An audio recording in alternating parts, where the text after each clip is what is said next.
Welcome back to the Internet Friends podcast. We're going to be running a little bit shorter today because I think Sneezin died. He's working at a restaurant. They closed all the restaurants. I haven't heard from Sneezin. I'm scared, and he'll probably be on the show next week. So anyway, we got Caden. Say hi, Caden. Hi. I didn't realize you had the power to bring people back from the dead. You wrote Sneezing off as dead, and then literally 2 seconds later, you say he's going to be on next week. Well, I mean, I'm just kind of guessing at this point. I mean, he could have the coronies. He could. It's true. Yeah, I think they're shutting down his almost like his entire operation in the South. Like they're closing down. All the restaurants are kind of SOL right now, so it's kind of crazy. We'll see. This will be coming out in a month, pretty much. So we'll see if the world's still intact. Um,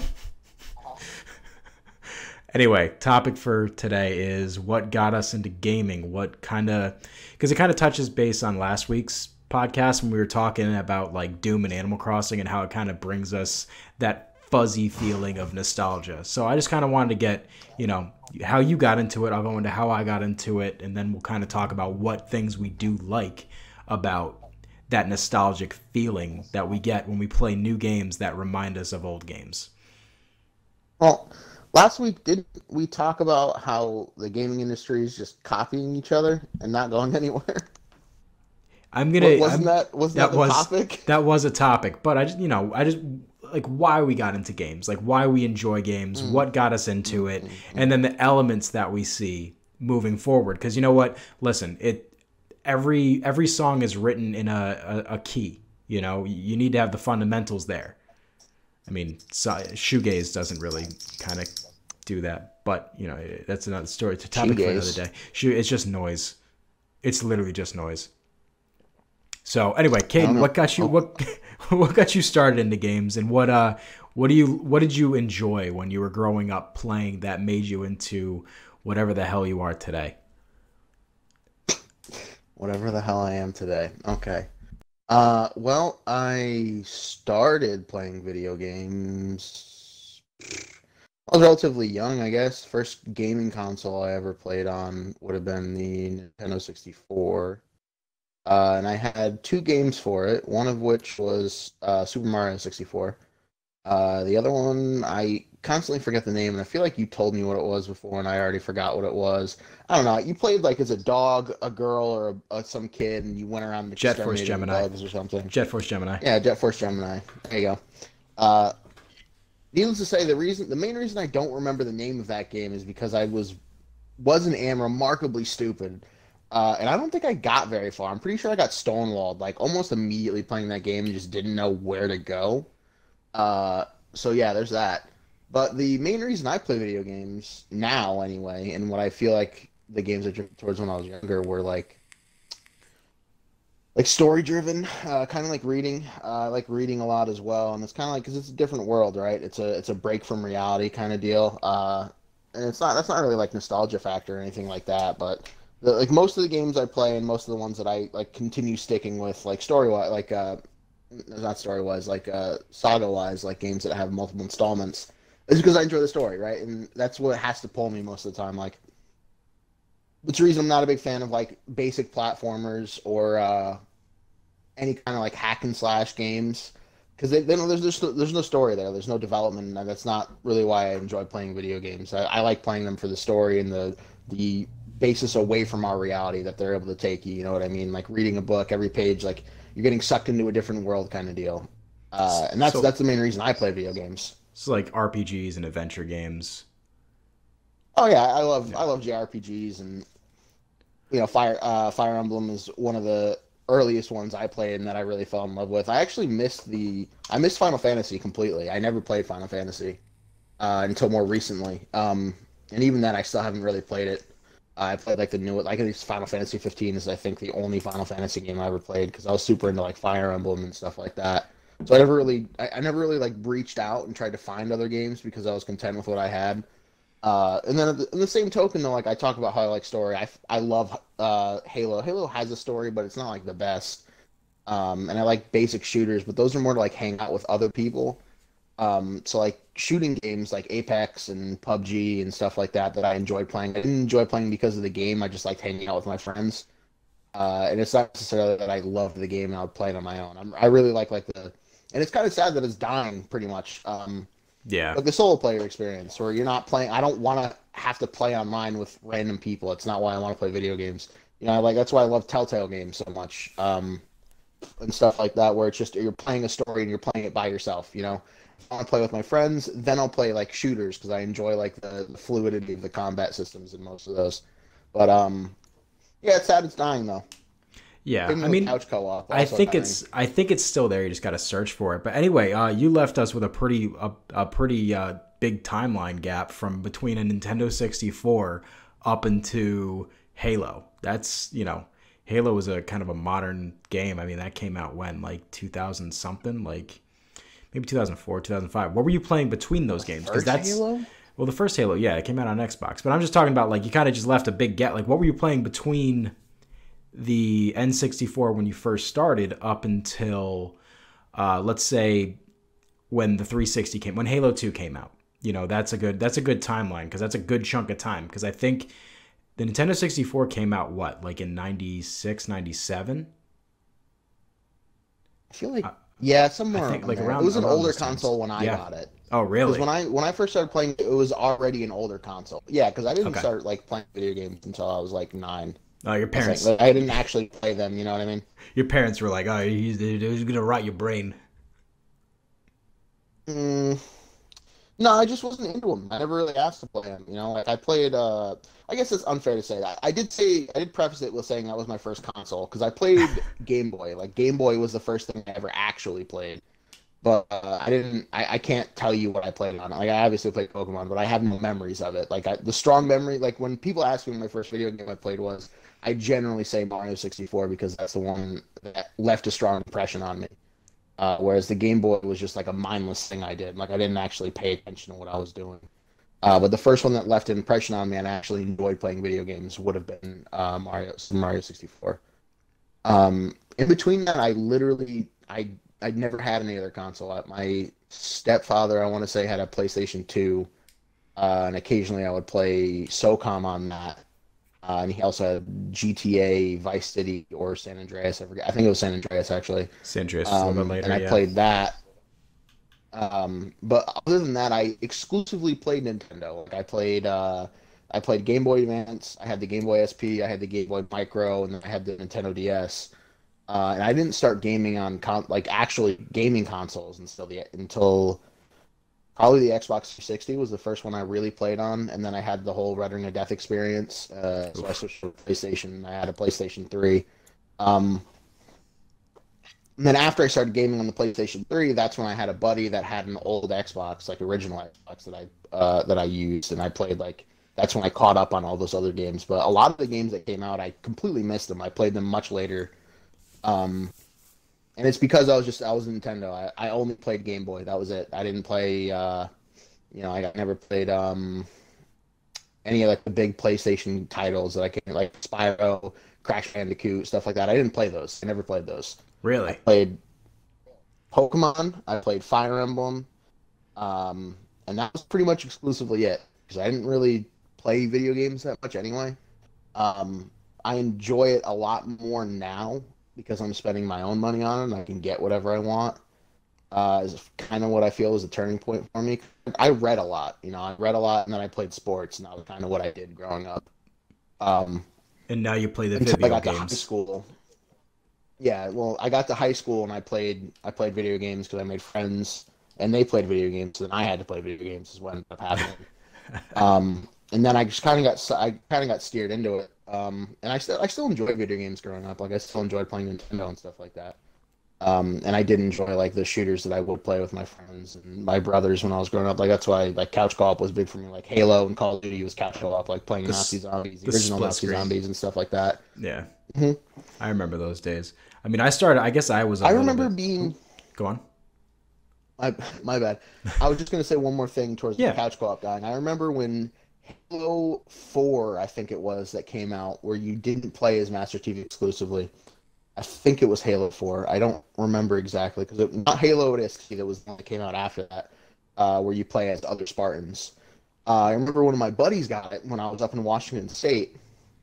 One of my buddies got it, and like we were super excited to play it together because I hadn't bought it yet. He got it like pre-ordered it, like early access, all this other crap. So I go over to his house, and we completely expect to be able to sit down and play the campaign together, only to find out that Halo, one of the original like couch co-ops that brought people together, if you're not talking straight console gaming and not talking about Nintendo, like Halo was the one that got a lot of people to play together. You know what I mean? Like it was a couch co-ops with the original Halo, Halo 2 and Halo 3. Like you play that with your friends, your brothers, or whatever. We were super excited to play that together. I brought my own controller. We were ready to go, and then find out that it's a fucking online multiplayer only. Like you can't do the campaign as a couch co-op. I was so fucking disappointed by that. I think Halo. It was either Halo 2 or Halo 3 was the last one because I remember me and my little brother would play it. So like. Halo 3 had couch co-op. Yeah, I think Halo 3 was the last one because I think we both tried to play it. I think Halo 4 did it. I can't remember which is the one where they branched off from the storyline, but I think it was Halo 4. And Halo ODST came out after Halo 3, and that would have been the last couch co-op one.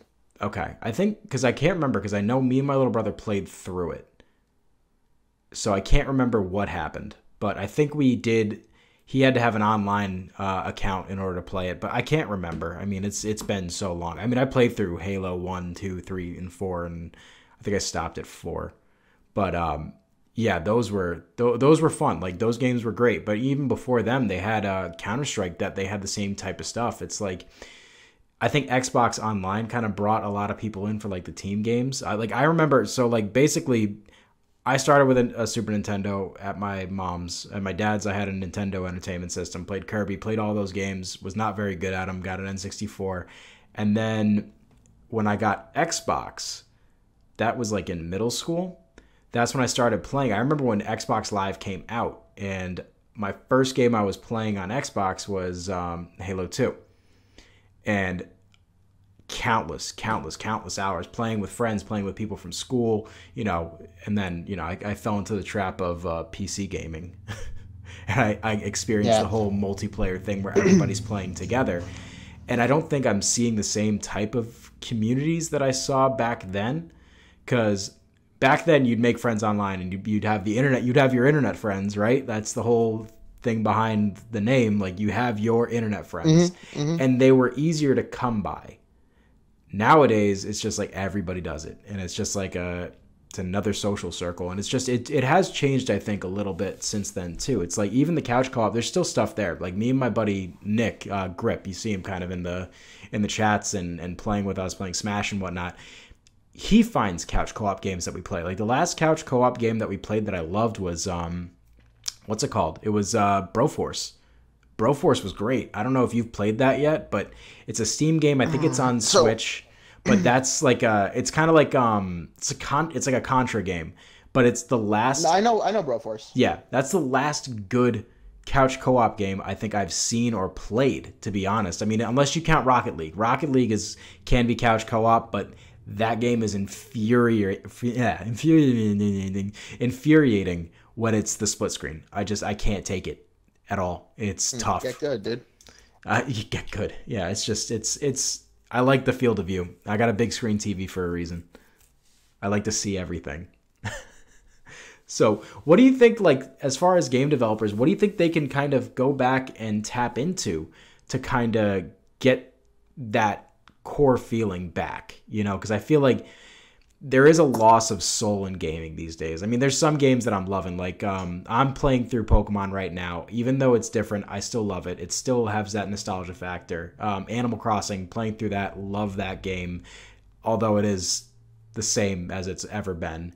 And then, playing games like Dragon Quest. I've been playing the new Dragon Quest. I know you recently picked it up.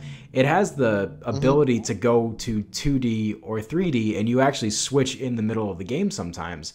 And that gives me a massive nostalgia hit, because it's like I didn't play Final Fantasy on the original Nintendo, but I played it on the SP when it came out, and I 100%ed that game. Like I demolished it without knowing what I was doing. So that whole thing that comes back with Dragon Age kind of really makes me yearn for those days of yore. Dragon Quest. Yeah, Dragon Quest. Is a different game. What? I said Dragon Age is a different kind of game. Did I It's like say a did I say it's Dragon like Age? hacking. Yeah, Dragon I knew Age you is were fun talking too, about though. Dragon Quest. Dragon Age is fun too, though. I like that. I So hate Dragon Age. No, it's just absolutely not. it's super convoluted. It really is. So anyway, let's get back to it. So It's unnecessarily convoluted. it is. Let's get back to it. So what kind of games, like, what do you think games should include to like really make people want to play them again? Because I mean, there is that they're going that way. I mean, Doom Eternal, like people are clicking with it, they're loving it. Animal Crossing is one of the hottest things on Twitch right now. What do you think these developers should look at to the past?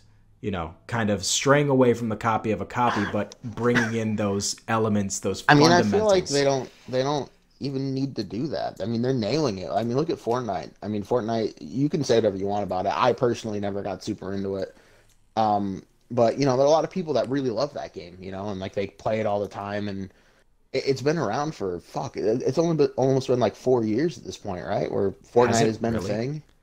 Oh Jesus Yeah, dude, Christ! I mean, we're getting That's old. scary. Yeah, you got to remember that Oh boy, time is going by fast, and we are in fact getting old. Yeah, it's they're on like accelerating. season 8 or some shit right now, That's and nuts. you know, like they're still around. You know, I mean, it's I feel like they don't need to really change anything. The gaming community is changing. And I still like what you said about gaming not having that feeling that you used to get. Yeah. I feel like that's just the nostalgia speaking. You know what I mean?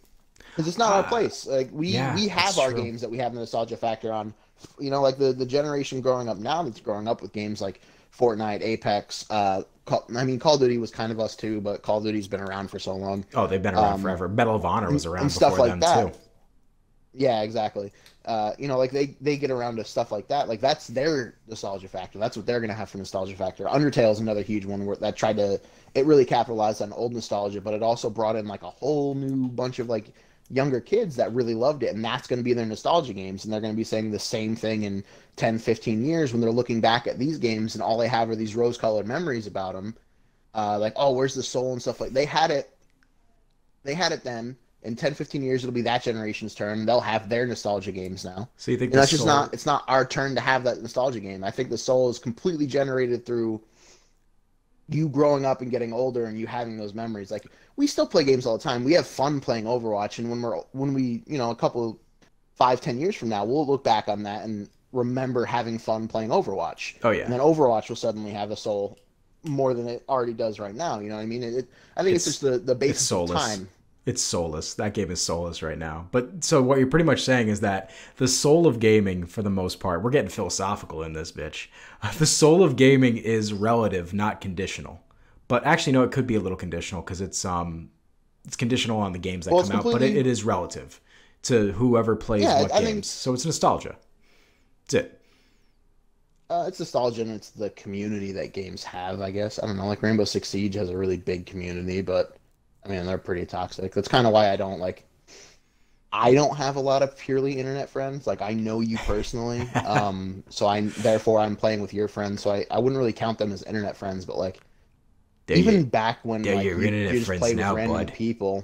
We're all internet friends I guess. now. I mean, I never like Xbox has like the system now where you can go to the game group, right? And you can make a group post and then get random people in there. And I hated that. No, I think it's great. Don't get me wrong. I think it's good that the games have that, and I'm sure there are people that are meeting lifelong friends that way. You know, you see stories all the time about people who are purely internet friends that end up meeting in person, and like they're still friends to like years later. You know what I mean? Like they're very close friends. Like there's the one story I read, like somebody donated a kidney or something to a purely internet friend. Jesus. That's beautiful. But like, yeah, I mean, it's still close. Like, it still brings you close. It's just not for me. I dislike it. Yeah. Well, that kind of like I like meeting people in person, and I think that's also a generational thing. I guess it's going to start coming up where people just feel more comfortable. A lot of people feel more comfortable online. You know what I mean? Not just like their social environment now. Yeah. Well, you know, to closing note on this, because we are running out of time. I kind of see it in a different perspective because, you know, for the most part, we heard your backstory and what you did. It's like more or less, I think if you got into like the online stuff earlier, you're a little more comfortable with the internet friend type thing. Like when I played World of Warcraft, you're playing with, I built close relationships with people that I played hours upon hours with, like raiding, PvPing, doing all this stuff. Mm-hmm. So I guess that's why it's like, you know, moving forward as an adult, like it's like it doesn't really make a difference to me. You know, you're reaching an audience and you're reaching people through the internet, regardless. But it's like, there is that human element that is missing right now from video games too. It's like, there's no more of this sitting down with a friend playing. I mean, who's to say, and especially right now with the isolation thing that's going on, it's kind of a beautiful thing that we have the wonders of technology more or less to unite us and to keep us sane and to make it feel like we still do have people surrounding us. But was there anything else you wanted to say? Because we're going to wrap this up because we have the Internet Friends show tonight. So let's keep this brief, Caden. One game that I recommend you play if you want that soul back and like playing with other people is A Way Out. I don't know if you ever played that. And I'm trying to find it to confirm that that's the name. It's either A Way Out or I know that game. Out. Yes, Sneezin wants to play that with me. So that might be coming soon for the YouTube channel. That game is amazing. Okay. I played that with one of my buddies who's currently in California right now, is already stationed. And it's a great game. I absolutely recommend it. I believe it's an indie game. And it was just a lot of fun. Like from start to finish, it was a lot of fun. It's not it follows like Telltale kind of style where you're walking around interacting with the environment as opposed to really playing, except for a couple spots where you are like actively shooting people and stuff like that. But it's a fun game. Absolutely recommend it for sure. Okay. Well, we'll have to think because we have a lot of content that's going to be coming out in the near future for YouTube. Out. So A Way Out. All right, Caden, we're going to wrap this up. Do you have anything else to say? No, I just said everything else. That's good. All right. Well, we're gonna. All right, good. I'm happy that you're done now. All right. So remember, twitch.tv/THA_Dongla. Like, comment, subscribe. This is gonna be on a bunch of things if I ever get around to actually putting them on a bunch of things. But you can catch us on Twitch. So goodbye, everybody. Say goodbye, Caden. All right. Bye. You say goodbye, Caden. I said bye. You say goodbye.